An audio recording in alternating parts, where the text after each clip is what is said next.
Hey everyone, welcome back to Tech Talk with O. So, Apple completed their Let Loose event, and it was an iPad announcement.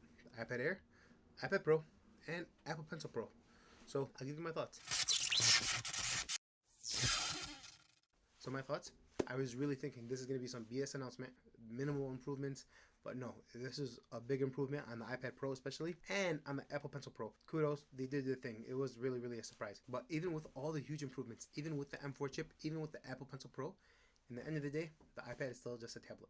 What apps can the iPad Pro M4 run that none of the other tablets can run? So we're talking iPad 10th gen, we're talking the older M1 chips, M2 chip iPad Pros, we're talking the iPad Air, even before the M1 chip. So what apps can the iPad Pro M4 run?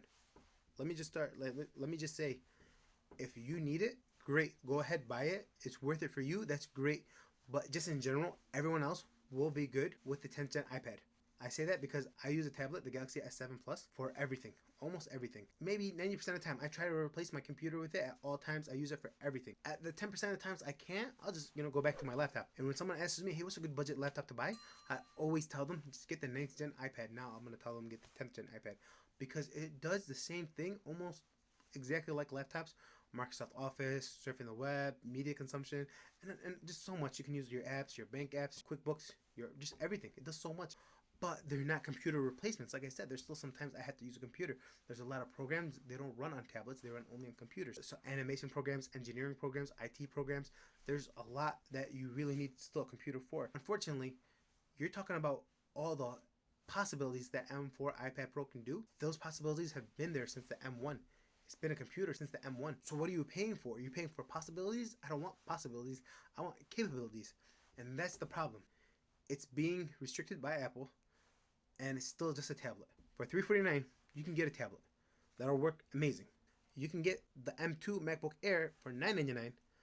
Combine that, and now you're still paying less than you would be paying for an iPad Pro 13-inch. And you have the best of both worlds. Everything a tablet can do that you want it for, you have the tablet. Everything you need a computer for, you have the computer. Even on Apple's website. So they have a long list of apps.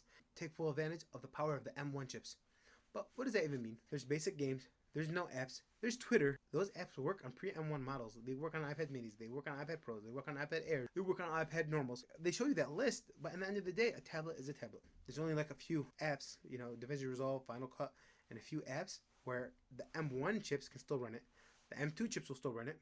And then the M4 chip, it's future-proof, but at the end of the day, again, it's just a tablet. I didn't make that up. Apple drew that line a long time ago when they said, hey, our MacBooks are only going to be laptops. We're not going to make them touchscreen. We're not going to let them fold up so you can use them as a tablet. They're only going to be laptops. Our tablets will not run macOS apps. We're not going to make them interchangeable. Tablets are a tablet, and the laptop is a laptop. So if you made it to the end of my rant, thank you for listening. I really hope you enjoyed the video.